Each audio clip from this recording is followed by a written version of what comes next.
you could brush your teeth and take a shower and do your spiritual practice. You could be brushing your teeth and say, today I'm grateful for this, this, and this. You could be in the shower and say, what's my intention today? Moms, dads, whomever could be in a carpool lane to pick up their children from school and could right then be listening to good content, just like you had mentioned. Or they could be knowing, where can I acknowledge myself today? It's where is our attention? And if our attention is on things that don't work, or the challenges, we will keep building on those. If our attention is on, I see the challenges, I'm bringing my practices to them, then our circumstances change.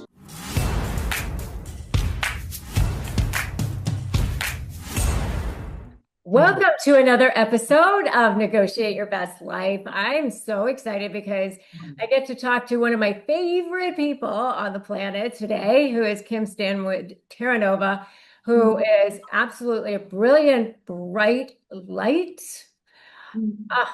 So wonderful. And also the best-selling author of the book, The Technology of Intention. And she's also a master coach, spiritual counselor, dynamic speaker. I've been so lucky to get to hear her speak a few times. And she has worked alongside major thought leaders such as Reverend Michael Bernard Beckwith. And she is part of the Agape International Spiritual Center and their World Summit. And she's done a lot of amazing things in her life and in this world. And we're going to hear much more about it. So thank you, Kim, for joining me. So happy to be right here with you. I will join you anywhere at any time because all that you just said, I feel about you. So I'm just thrilled to be here. Thank you. Well, I got to read your book, The Technology of Intention, probably, I don't know, maybe a year or two ago when we were all reading it as part of this one women's group that I'm in. And then you came in and spoke. Yes. And for those who are unfamiliar with your work, what is the technology of intention? What does that even mean?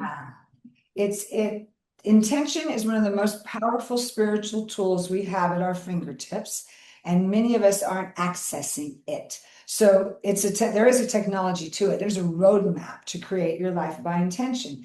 And I've noticed over the years that that word has been starting to get loosely thrown around, and it's really like it has a weight to it.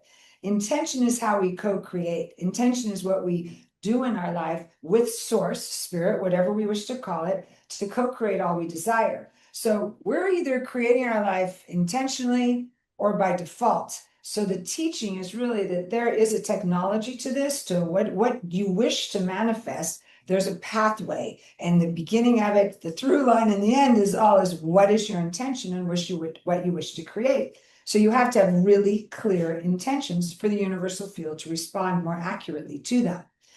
And I could go on and on about them because I love them so much. Well, okay. So for people who are like, well, this sounds really great, but I have a really hard life. It sounds really great to have these intentions. Of course, I want to be rich. Of course, I want a fabulous, loving relationship. Of course, I want, all the things that everybody wants, right? But there are going to be people who are listening to you right now who are going to say, but I, can't because of, either I'm trying as hard as I can, or number two, I'm stuck in circumstances that don't allow it for me. So for those people who say, I do want all of these things. I don't want to be in a difficult situation. I don't want to be poor. I don't want to be, all of those things, right? What would you say to them? So my bold answer, some people may not like this, is that I'd rather you not fight for your limitations and instead stay open to what's possible. I'm really, really clear. Rebecca, you and I both know our own individual challenges. Everyone has circumstances. We are living in a circumstantial world right now. And we could either stay stuck in it and we could fight for, I can't do it because it's too hard. And we'll just keep repeating that. And so I hear individuals that say that, and I could give you a slew of circumstances that I've been in that I know I wouldn't have gotten out of them without living a life of intention. The beauty is, as I said, we're creating. We will keep on repeat of this is hard, this is hard, this is hard, and keep recreating hard. Or we can know, okay, this looks hard, and what is my intention? Could be my intention is to move through this situation with grace, kindness, and open to solutions. That intention will start that universal field, whatever you wish to call it, into motion to bring you solutions that you haven't thought of. So you either fight for your limitations or you begin to move and discover, I don't know how. I'm fine if people say to me, Kim, I don't know how to do this. Help me understand how, because I want to move out of these situations. I just ask that everyone's willing. We must be willing to practice even when it's hard. It's so good. I have one of my best friends is a functional medicine physician, and she, would often have people come into her office who would say, I can't lose weight because I have tried every single diet in the world, because I have terrible genetics, because everybody in my family is obese, because I exercise tons and I don't, and I eat only 1,000 calories a day and I still don't lose a single pound, and there's nothing that you're going to be able to do to help me.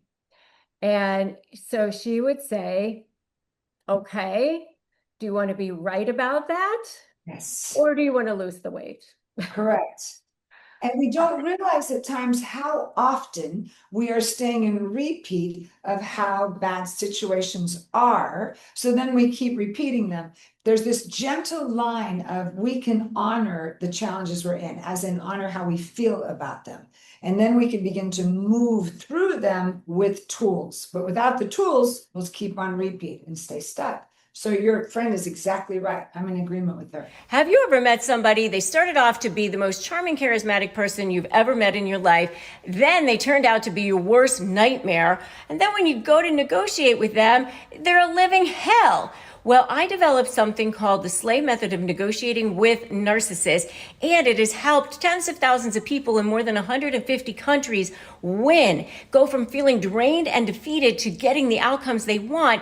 And the reason why it works is because I spent more than 20 years studying narcissism as a trial attorney, and now I'm here to help you win too, and also take your suffering and turn it into your superpower. Take your pain and turn it into profit, peace, and purpose as a highly specialized, high conflict negotiation coach. If you want to learn how to do it, then just go to RebeccaZung.com/apply, and I will show you how. Yeah, I was just thinking the way she put it was sort of like the way you just put it was kind of very similar, so there is an element of responsibility here with this, right? Yes. Yes. So, full participation. Pardon? Full participation. Full participation. In order to say that I have the power, you also have to be able to say that I have to take responsibility Yes. for where things are. Yes. Is that correct? Absolutely. And so that taking responsibility is that observation deck, right, Rebecca, where we're looking at it and know, this is where I'm at right now. I'm here. This is going on. And this is going on. What is the tools that I activate to move through this? So if we can take responsibility, but if we go into judgment, we're going to stay stuck. If we take responsibility, I see what I've created. What do I wish to create now? Mm-hmm. Yeah. Yeah.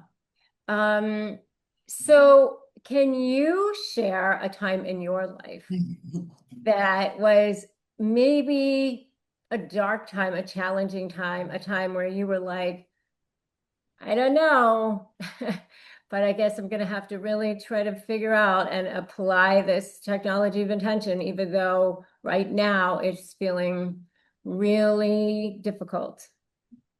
Oh my goodness, yes, I can. And I'm sure we have many people in our lives right now that could relate to this. I have many, and most recently, and I say recently, like in the last 6 years, I, as a spiritual counselor, have a home in the Malibu Hills, was teaching and thriving and had a full retreat center when the Woolsey fire came. And in one 24-hour window, Everything I knew that was my world with my children was gone. So I had no office, I had no home, I had no clothes, no food, nothing. And a single mom with kids in college figuring out, okay, how am I going to move through this? Now, we could be on here for hours because I could tell you the step-by-step process that if I didn't have these tools of intention, of gratitude, of acknowledgement, of all the different practices that I bring about in the book of the technology of intention, every single one of those practices that I've been practicing for years got me through the ashes of that time. I'd still be standing right there in the rubble right now if I didn't start asking questions while I was crying, while I was confused, while I was devastated. I still was building the muscle of, okay, I can't see anything right now. I don't know where we're going to eat. I don't know where we're going to live. What do I know? Okay, my intention is today to find peace, to find a place to live. My intention is to know that I'm grateful for someone letting us sleep on their couch tonight. That the tools got me through one of the darkest times of my life. There's no way I could have figured it out, Rebecca. It was too deep. It was too dark. It was too unknown. How was I, a spiritual teacher, in the midst of going to rebuild a house in the middle of the mountains, when there was nothing in view of those mountains that wasn't charred? Everything was gone. All the neighbors, everybody's gone. And the prayers, the intentions, the affirmations, and I don't want this to say, it wasn't easy. It was necessary. So can we move out of that it has to be easy? This life is this life experience. And if we could say, okay, I'm not looking for easy, I'm looking for freedom. I'm looking for joy in the midst of circumstances, then we move through the darkness versus being taken down by it. Every single one of us has circumstances. Every one of us. You do not get out of this earth school unscathed. Right. Everyone, they come in different packages, right? But when they come, if you've been building spiritual muscle to know I'm practicing intentions with my children or with my mate or with my business and seeing little steps and things manifest, it gives us strength to know, and now I'm going to practice right here in the middle of this darkness. So it was shocking that a year later, when I turned around and looked at my life and thought, what would have I done if I didn't have these tools? The miracles that came from standing in the rubble in tears and saying, okay, Spirit, show me, where am I to go now? My intention is to listen. My intention is to stand in unstoppable trust. My intention is to be guided. And those intentions got me through. So I was listening, I was flexible, I was guided, and I was a mess, but I got through it. Yeah. I can only imagine losing everything. And I mean, it's just like, and people are now dealing with that again here in California. It's just so devastating. So you have different paths to, you have like this technology. You say, okay, here's the process. I'm getting to where you want to go. There are some conflicting things that I hear from people, and I want to have you talk to this about how specific you should be in creating your intentions. So let's say, you have, at least just speaking to a lot of the people who listen to me and listen to this show, they might say, you know what, I'm stuck in a toxic relationship. I want to make more money. I want to make sure that my kids are safe or whatever it is, right? Do they just need to say, I want a good life? I already know the answer to this question, but or, does it need to be all the way down to the specifics? Do they need to have a timeline on it? Do they need to say, I want to have $1 million by December 2025? And then go, well, that's just not going to be possible for me, and that's ridiculous. I mean, so how do they go about setting these intentions? Beautiful. So first I'd ask them to leave the word want out of the statement, right? It's my intention is these powerful words to begin your sentence.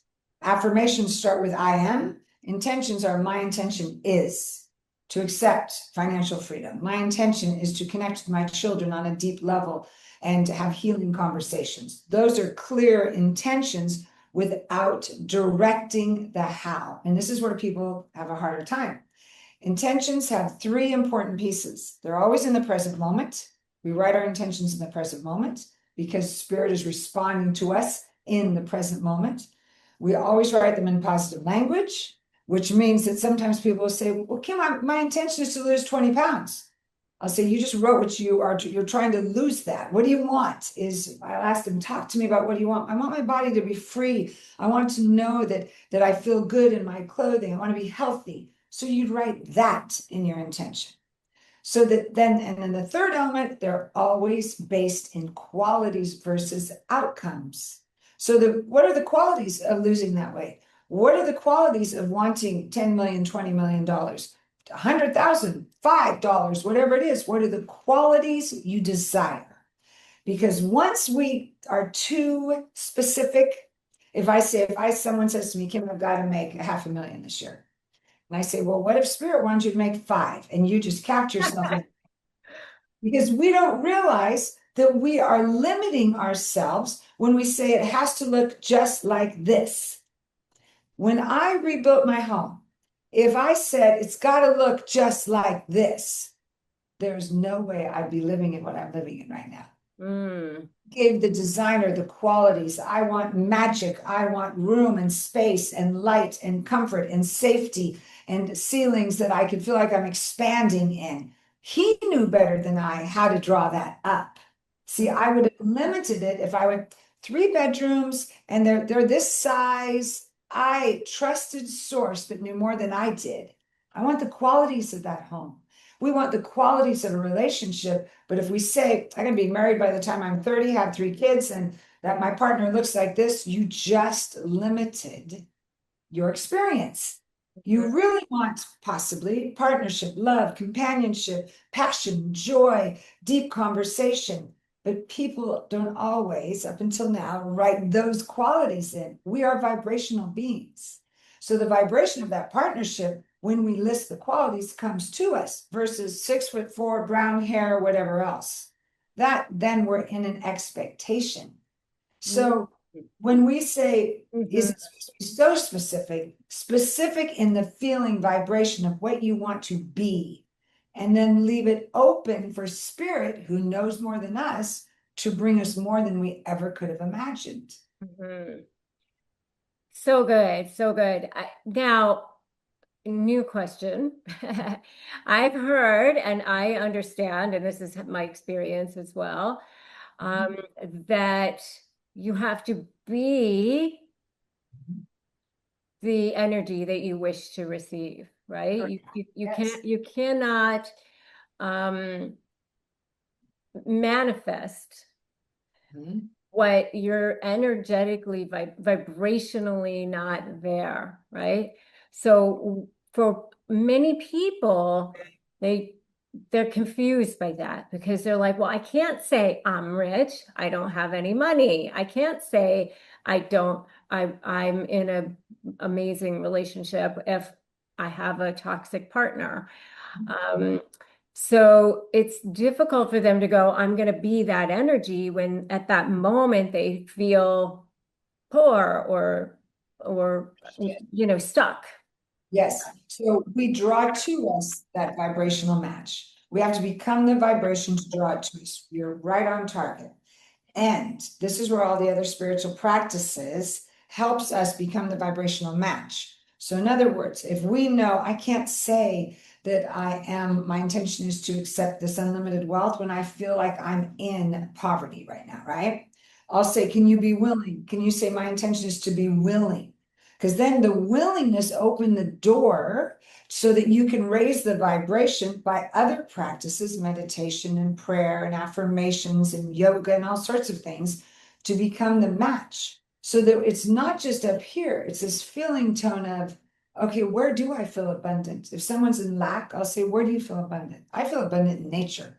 there's any lack of constriction for me, I get to nature, I get to the ocean, I get to the trees, and I take in to raise my vibration. I see all the leaves in this tree. There's hundreds of thousands, and I'm one with all that is. So I'm going to sit right here and raise my vibration and state, I'm willing to accept divine wealth from unknown places. And I'm going to stay in that vibration until I feel it. Now, that key word of willingness means even if I don't believe it in this moment, I'm willing. Willing keeps the door open.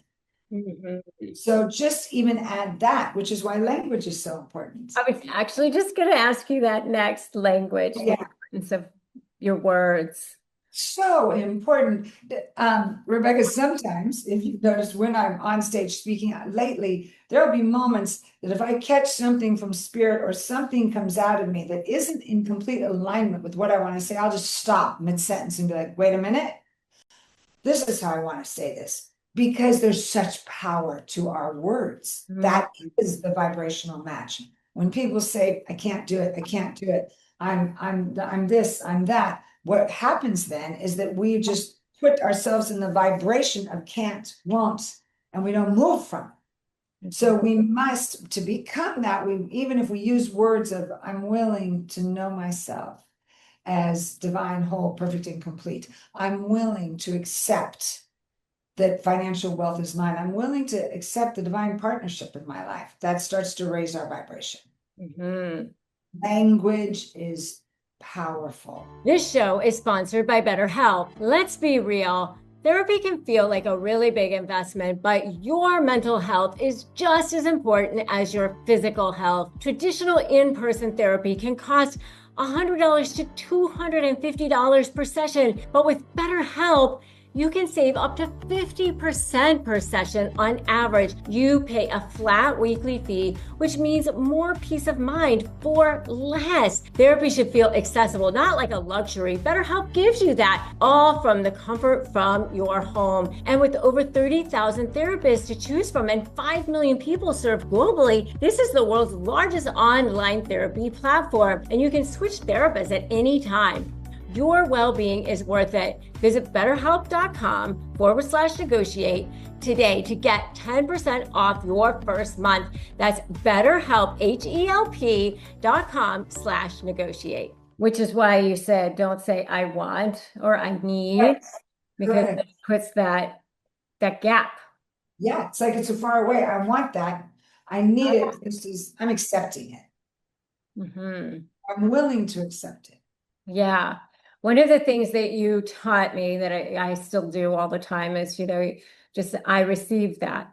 And, when people give you a compliment or say something nice about you, most people's reaction is, no, that's not me, or they push it away. So explain why you say to do that. And just for the people who are only listening, she kind of taps your heart, tap your heart. I received that. That's a Kim that I do. Doing it.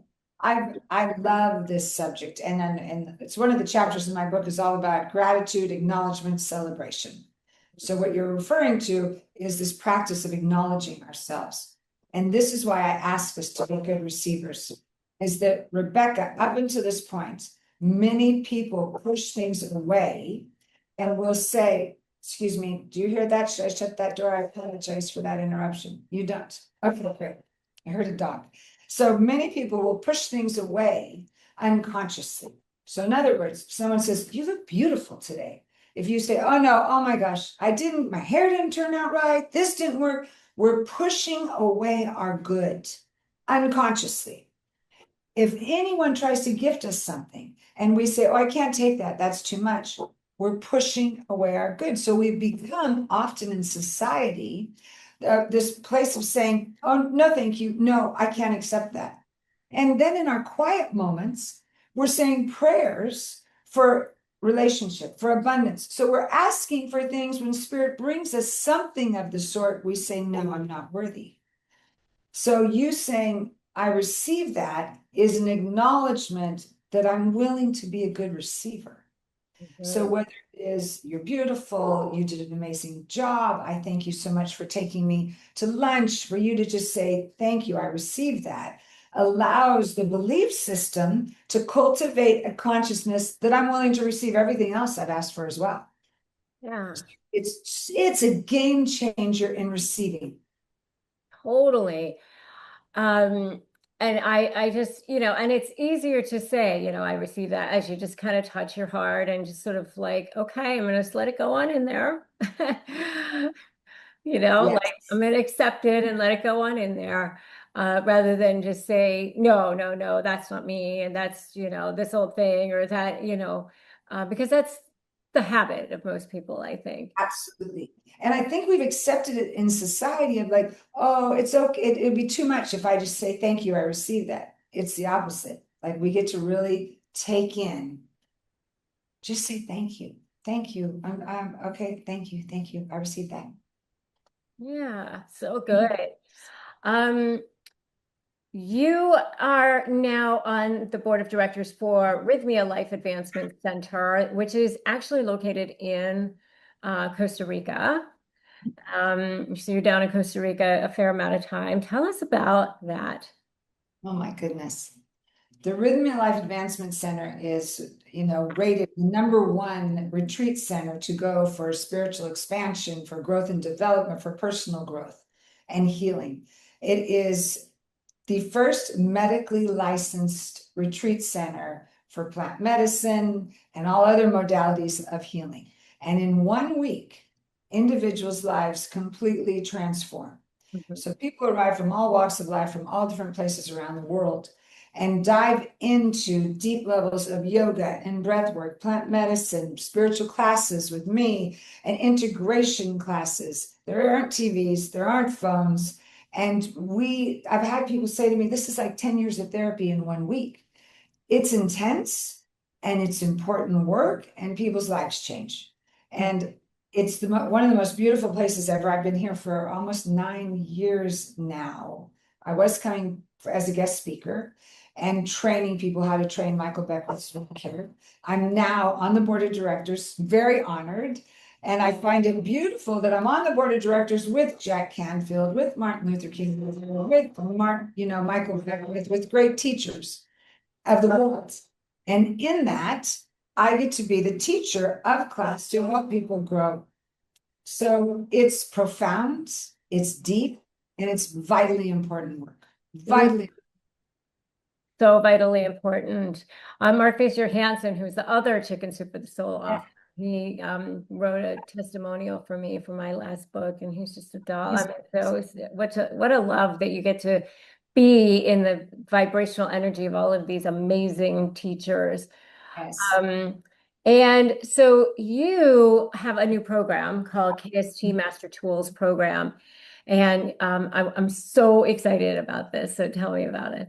Good. So I found over the years that so many people in my life will say, hey, I want to know more about these tools on a regular basis, Mhm. and more than just my sessions that are every week, every 2 weeks. So the KST Master Tools program is an ongoing program. It's twice a month.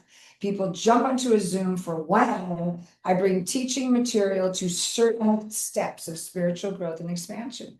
Mm. So sometimes it's intentional, sometimes it's the power of the pause, sometimes it's dismissing, talking to our pain. There's so many expansive tools that build spiritual muscle to move through this life experience. So Mhm. people show up, 1 hour of teaching, they go and practice for 2 weeks, come back, show up for more teaching. So it's such a beautiful program, and it's just so easy for people to jump in and learn and grow, practice and come back. It's a game changer for consistency in our practice because people forget. And consistency builds the muscle of staying present so circumstances don't knock us down.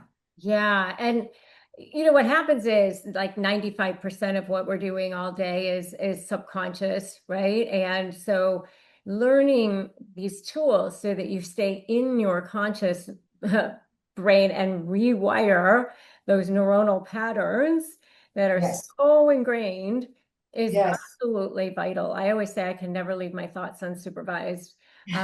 because they just go right on to the skids if I do. So, I'm very intentional about Yes. making sure that if walking the dog or doing something, doing dishes or anything around the house, that I've got Kim Terranova's book on Audible in my ear or something good in my ear because I'm constantly aware of those neuronal patterns. Beautiful, beautiful. And that's when we can know that, I'll say in the book, like we practice our practice till our life is our practice. When we allow our life to be our practice, we move like you're saying, that something's moving me and it's an intention, an affirmation, a breath so that I can keep growing and be present in this ever-changing world. It's Yeah. So what role would you say does emotion ah, have in all of this? Because, many people are feeling down or they're feeling resentful or they're feeling angry, and maybe for good reason. right. A lot of times they say you have every right to feel that way. But how does that keep us in resistance or out of the vortex of getting us directly where we want to go? I don't know if it's the emotion or the reaction to it, Rebecca, that we have to be aware of. Mm, It's safe for us to feel. It's what we do with it. So mm, if our emotion feels like there can be times that tears are present, we just can say, I'm feeling a lot right now. I'm feeling a lot right now. Give me a moment to breathe. So that we don't slip into resistance or self-judgment or separation. mhm, It is us being in response to staying in a practice that keeps our emotions, that it's safe to feel it and to be aware, what am I acting upon? mhm, Because it's only when we're in reaction, which is why I love intention so much, because every intention keeps us out of reacting to a situation. mhm, We can feel. When I gave that example in the middle of that rubble, I was feeling a lot. I mhm, wasn't stopped by the feeling or reacting to it. I was feeling it because otherwise you're doing a bypass. I don't mhm, want to, I want to feel it and know it's safe for me to allow it to move through me and go, okay, this will pass. What is the tool that's going to help me honor what I'm feeling so I don't have to react or land on somebody else, but I'm going to feel it. And if I need to cry or if I need to go for a run or if I need to journal, to say this is what's going on for me, that I put a practice in hand for my self-care. So mhm. it's what we do and how we honor what comes up. Yeah. So do you look for ways to raise your vibrational energy? So, what works for you? Like, what are your non-negotiables? Oh boy, I practice with every breath. So non-negotiables, I live a life of intention every day. There's an intentions before meetings. There's an intentions before gatherings. There's an intentions before I jump on a call. I live an intentional life. I wake up an hour earlier than anyone else. And even if people come to visit us, I'll say this first hour of the house is silent, please. That's a non-negotiable.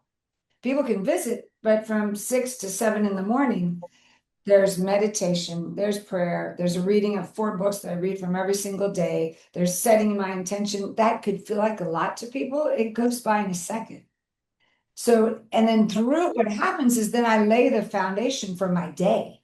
So then if all that is in place, the world can be doing what it's doing, but I'm moving through the world with the gifts and the consciousness that I've cultivated in the morning. Then I go in to teach, or I start with Zooms with, my clients. And in that moment, there's a prayer before the Zoom. There's an intention. They're me asking them what their intention is. So it becomes the norm to guide life, just being conscious of it could be in the middle of a busy day, someone could stop and go, let me just think what I'm grateful for today. So I'm aware that as I'm listing these things, some people will be like, that's a lot. And my ask is this: you could brush your teeth and take a shower and do your spiritual practice. You could be brushing your teeth and say, today I'm grateful for this, this, and this. You could be in the shower and say, what's my intention today? Moms, dads, whomever could be in a carpool lane to pick up their children from school and could right then be listening to good content, just like you had mentioned. or they could be knowing, where can I acknowledge myself today? It's where is our attention? And if our attention is on things that don't work, or if our challenges, I'm bringing my practices to them, then our circumstances change.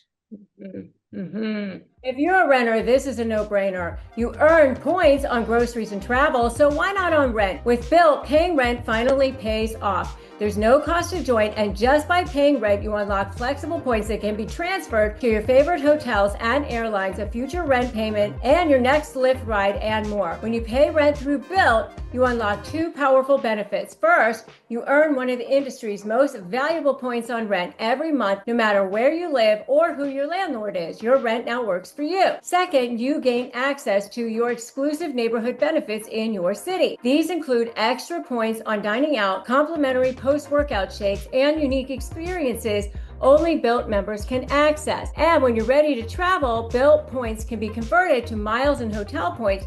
Your rent can literally take you places. Start paying rent through Built and take advantage of your neighborhood benefits by going to joinbuilt.com/negotiate.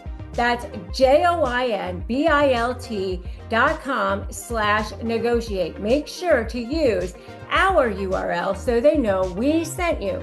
That's joinbuilt.com/negotiate. So true. And, I know for me, like, I look for ways to raise my vibrational intention when I can, like, or especially if I need to, like listening to good music, or just even watching a comedian on YouTube, or being with friends, or calling up, somebody that I want to, so that I can not stay stagnant in something lower. And that's an act of self-care. That's self-love right there. To be aware of, I'm not quite feeling myself, and asking this question. Even this, if everyone could ask this question during the day, what is the most loving thing I could give myself right now? What's the most loving thing I could do for myself right now? I may go outside, take 5 deep breaths. I may call a friend, say, just remind me that you love me. I may just sit for a minute and pause. Where are we giving ourselves acts of love that could be a 10-second, a 1-minute act that could realign us to go out and know, okay, now this is happening in the world, but I'm still present. It's a call for all of us right now, I believe, to be awake and present, to engage in a conscious level on a world that's changing. Yeah. So all of this intention is fantastic. It would be really amazing to do a retreat. I understand you have one coming up next year, so tell us about that. So I always have an intention retreat every year, usually late January. It's amazing. People come back year after year. The one this year was a 4-day event in the Malibu Mountains, and we unpack anything from the past year that has been weighing us down, to really process that, to release it, and then begin to really look at, all right, what do I wish to create now? And I go through the steps, step by step, of how to create powerful intentions, what to let go of, how to refine them, so that when people leave, they're activating their intentions everywhere. So I'm sorry, I'm thinking of something really fabulous I have to tell you. That intention retreat, people could go to my website. The information about it will be coming out very soon. Right now, it's all about the Master Tools program. But that retreat is brilliant. It will be in Malibu again in 2026. I had people last year coming from Utah, from Alaska, everywhere to be at it. It's brilliant. Now, one young, beautiful soul, she told me I could say this, came to that retreat. She was 20 weeks pregnant. She learned all about intentions and really starting to activate them, had her baby in the last few months, and texted me and said, it makes me cry. I used the intentions I used at your retreat to make it through 5 hours of grueling, intense labor without any meds, that she chose not to have any meds, but by repeating these intentions over and over. And she said, I'm on the other side holding my baby girl, and could not be more grateful that I applied them, and they changed everything for me. So where we bring in, whether it's giving birth, whether it's our marriage, whether it's our businesses, whether it's partnerships in business, everywhere, I don't want to say deserves, but welcomes us to be conscious and the best version of ourselves in that interaction. And creating a life of intention gives us that tool. Yes. Ah, so good. So, are you writing another book? I'm in the midst of, yes. It was funny. Somebody asked me today, do you have a book on relationships? I go, it's coming. My first book, of course, The Technology of Intention, I cherish. And there's many coming from it. I'm working on two, which is a workbook of that right now, and a relationships is coming as well. So there's so much that's birthing through me since the first book came out. And I get to consistently set the intention to expand time so I can close my eyes and let it all flow out and get to my publisher. And I have to say that she just got married. I did. It's true. It's been a big year. Yeah, so you know a little something about manifesting the good It's relationship. true. It's very true. I love when people say, how did you two meet? And we look at each other and say, by intention, completely by intention. And he had set an intention the week before he met me, and he didn't know what intention was, but his trainer at the time said, everybody go home and write an intention. And he wrote it for finding divine partnership, even though he didn't know. He was like, an intention, I'll go home and write this. This is what I desire in divine partnership. I had my intention for a year, and I laugh and go, okay, you called me forth in less than a week after you wrote that intention. And in miraculous ways, like we didn't live in the same neighborhood. It was completely divinely orchestrated in ways we couldn't have calculated, which is the power of attention. Yes. So if you had said, I want somebody who lives in my neighborhood, Could have limited myself, right? limit yourself. That's right. Yes. Yes. So, um, well, so I'm excited. So what book has changed your life? What name a Oh, book that has really been impactful for you? so many. There's so many brilliant speakers and authors. And as soon as you asked that question, I see two that the night of that fire, it was 4 a.m. when we were trying to evacuate, and Spirit said to me, go back in the house. And I hear things like this, and my daughter's like, we have to go. And she's in one car, and I said, I gotta go back in, honey. I'm not sure why. Now gathered, there wasn't, the flames were right there. I couldn't see them. We just were told they were coming. So I was safe to do. This is my point. I went back in, and as I was going through each room and saying blessings, I got to my office and I stood there and went, wow. And I'm looking around, appreciating my office, not ever imagining I wouldn't be coming back to it. And I heard in that moment, Spirit say, what could you not live without? And I looked straight ahead, and there's two books that I went, can't live without these. And I pulled them off. And one was my very first spiritual reading book when I was, I don't know, 22, 23 years old. No, it was my second one. The first one was Illusions, but my second one was called This Thing Called You by Ernest Holmes. So he Oh, wrote it, so right? good. I've read it. Yeah. It I is. turned a lot of people onto this book. So I have so many versions and they're tattered. So this thing called You is brilliant. And right next to it was Spiritual Liberation, which is written by Michael Bernard Beckwith, my teacher. I now teach that course, Spiritual Liberation at Agape. I'm the facilitator of that. Those two books are daily reading for me. And there's so many others that have just keep me expanding. When I read different books and there's the theme that we are creating our reality, and people have said it for thousands of years in their words, and people are saying it right now. And when we can find what author, what speaker vibrates with us, then dive deep in that, because it keeps the conversation open. But those two are treasures. Oh, so good. Um, what is one word that you would Mhm. use to describe your purpose? Oh my goodness, I love your questions. Wow. Can it be 3 words? Yes. It's the uplifting of humanity. Mm. Yeah, I feel that we have made a decision, every one of us that are here right now, in a body to be here at this time. It's a very important time in human history. Mhm. And my calling, I have a nonprofit organization called World is One, and I'm in the midst of creating a beautiful film to go out to the world that's really about humanity waking up and really having conversations that are bigger and profound, where we're really tuned into what are we doing here, really, to honor this planet, to honor each other as global citizens, not just citizens of each country, and of oneness and purity. So it's really, it was 3 words. Sorry, I couldn't keep it to one. The first was okay. humanity. The love of humanity is to inspire and uplift humanity. I love it. So good, which you are doing. You are doing every single day. I can definitely attest to that. Intuition or logic? Intuition. I love your questions. Logic, you're very close by. My heart is pure intuition. But intuition isn't random to me. Intuition requires discernment and listening. So, sometimes people say, oh, I'm just feeling that, which is good.